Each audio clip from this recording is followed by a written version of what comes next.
നമസ്കാരം. തിരുവല്ല മീഡിയ വാർത്തകളിലേക്ക് സ്വാഗതം.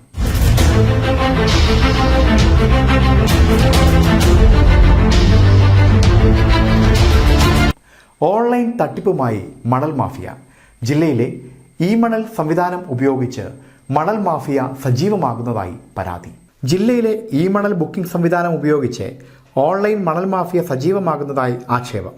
കെട്ടിടം പണിയാൻ പെർമിറ്റ് എടുത്ത് കാത്തിരിക്കുന്നവർക്ക് മണൽ കിട്ടുന്നില്ലെന്നും പകരം സൈറ്റ് ഹാക്ക് ചെയ്തും വ്യാജ സോഫ്റ്റ്വെയർ ഉപയോഗിച്ചും ഒരു സംഘം കൂട്ടത്തോടെ മണൽ ബുക്ക് ചെയ്ത് കരിഞ്ചന്തയിൽ മറിച്ച് വിൽക്കുന്നുവെന്നുമാണ് ആക്ഷേപം. വർദ്ധിപ്പിച്ച കെട്ടിട നിർമ്മാണ നികുതി അടച്ച് മണലിനായി നിയമാനുസൃതം അപേക്ഷിച്ചാൽ കിട്ടാത്ത സ്ഥിതി പൊതുജനങ്ങൾക്കിടയിൽ വ്യാപക പരാതിക്ക് ഇടയാക്കിയിട്ടുണ്ട്. കൂടാതെ ഈ മേഖലയിൽ പണിയെടുക്കുന്ന ലോറി ഡ്രൈവർമാർക്കും പാസ് കിട്ടാത്തത് പ്രശ്നം സൃഷ്ടിച്ചിരിക്കുകയാണ്. ഈ വിഷയത്തിൽ മണൽ കടത്താൻ ജില്ലയിലെ തെക്കൻ മേഖലകളിലേക്ക് ലോറികൾ തടഞ്ഞിരുന്നു. ടിപ്പർ ഉടമസ്ഥ സംഘം സോഫ്റ്റ്വെയർ മാറ്റുന്നതിന്റെ മറവിൽ നടക്കുന്ന കൃത്രിമം കണ്ടുപിടിക്കാൻ സാധിക്കാത്തത് അധികൃതരുടെ അനാസ്ഥയാണെന്ന് ജില്ലാ tipper owners and workers union ആരോപിച്ചു.